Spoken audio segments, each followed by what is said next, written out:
And now we have Donatella Rovera on live Zoom. She is a senior crisis response advisor at Amnesty International to talk a bit about the humanitarian crisis in Gaza, considering the conflict that has been going on in the region.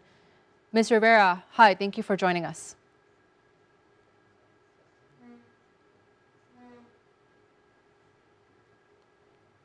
Ms. Rivera, thank you for joining us. Can you please open your mic as well?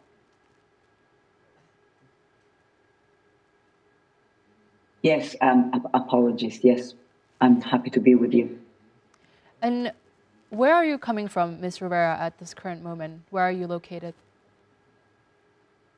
Right now, I'm located in Dakar in Senegal. Okay. So, as you may know, Israel has not allowed Amnesty International or any other human rights organization into Gaza for over 10 years. And right now, there are no humanitarian workers or journalists or anybody allowed into Gaza. So the terrible situation that is unfolding in Gaza is unfolding far away from international gaze. And regarding the human rights violations, can you please explain to us what are the primary violations and concerns that you have identified in the current crisis, and as well, how is Amnesty International helping address this crisis? The Gaza Strip, one of the most densely populated territory in the world, where more than 2 million Palestinians live without the possibility of getting out, is being bombarded, and that has been the case non-stop since the 7th of October. More than 2,500 Palestinians have been killed. Many of them are children, women. The overwhelming majority are civilians who were killed when their homes were bombarded without any warnings in the overwhelming majority of cases by Israeli forces. It's been mostly air bombardments, but Israeli forces have also used artillery.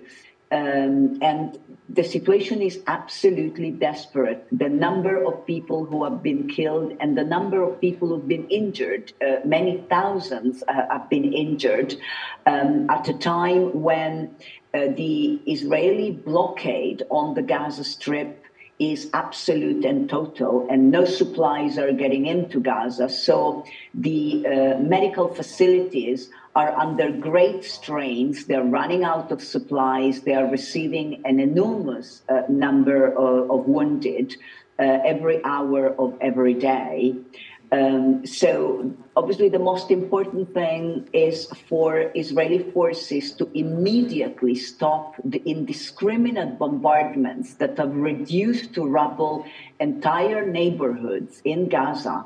I have been speaking every day with families throughout the Gaza Strip, victims of attacks that have wiped out entire families, 10 people, 15 people, 20 people in every single house of the families I've been in contact with. I've lost many of their relatives. And these attacks continue to occur throughout the day, throughout the Gaza Strip. Nowhere is being spared, and nobody is safe. And nobody has any way of knowing where they can go to be safe. And Ms. Rivera, these are devastating conditions, and there are human rights violations that are happening, especially in the area of the Gaza Strip. How is Amnesty International helping raise awareness on this horrible issue? Well, obviously by speaking out about the human rights violations, some of which amount to war crimes that we have been investigating every day. So we are documenting as many cases as we can in as much detail as possible by interviewing survivors, witnesses, relatives of those who've been killed, medical personnel who are treating the wounded, people who have themselves been injured. And we are also confronting the information that we're receiving from all these testimonies with satellite imagery and with audiovisual material, photographs and videos that our evidence lab colleagues are verifying on a daily basis. The aim of collecting all this information, of carrying out this investigation, is of course to ensure that when the possibility arises, those who are responsible for these horrendous violations will be held to account. And during these efforts by Amnesty International, how has the responses been from those perpetrating these war crimes, with Amnesty International lobbying for these crimes to stop and as well raising awareness to the people? Well, so far, what we have seen from the Israeli authorities has been denial after denial, spurious claims that they are taking the precautions demanded by international humanitarian law before they carry out the attacks. Unfortunately, the reality is very, very different. Israeli forces are fully aware, and the Israeli authorities that order the attacks that are being carried out by their forces are fully aware of the impact that these indiscriminate bombardments are having on the civilian population. We have documented, others have documented so many attacks that have killed thousands of civilians. More than 700 children have been killed in their homes. Many more have been injured. Entire streets have been destroyed. And this is continuing while the Israeli authorities deny responsibility, and while, unfortunately, much of the international community is remaining silent or is failing to act to put the necessary pressure on those responsible for these violations to stop the violations. Likewise, the humanitarian situation, which the speaker before me detailed, is absolutely dire.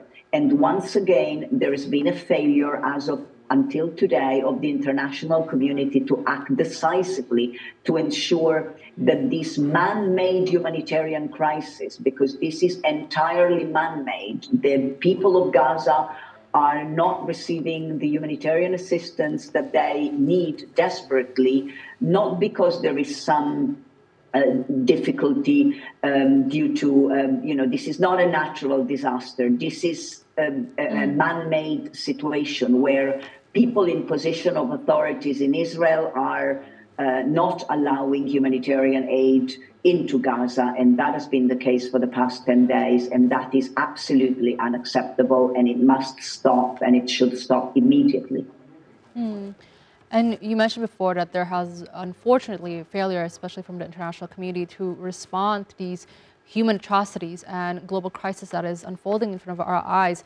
What about individuals? How can individuals, especially communities, help during this time to what is currently going on in the Gaza Strip? Well, I think the one thing that is most important to do right now is to raise awareness all over the world, concerning the crisis that is unfolding in the Gaza Strip, and to put pressure on governments all over the world. The international community is made up of states, of governments who are in a position to act and to act collectively to ensure that international humanitarian law is respected. No parties anywhere in the world, including Israel, is above the law. And at the moment, what is happening in the Gaza Strip, the kind of attacks that we're seeing every day, are clear violations of international humanitarian law, and they must be addressed. The civilian population must be protected, because the civilian population, it is civilians who are paying the highest price of this terrible, terrible military operation that is going on. Israel is claiming that it is targeting Hamas militant. The reality is that the overwhelming majority of the victims are civilians, and the Israeli authorities know this, and the international community collectively knows this, because we at Amnesty International and others are documenting this, have documented.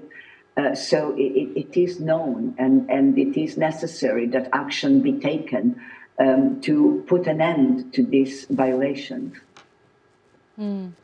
Thank you so much, Ms. Donatella Rivera, for being on TVI World and sharing your insights with us on the current humanitarian crisis in the Gaza Strip. We do hope that there is more awareness on this issue, and Amnesty International is doing everything they can in order to help the victims, who are mostly civilians who are affected by this. Thank you so much, Ms. Rivera. Thank you.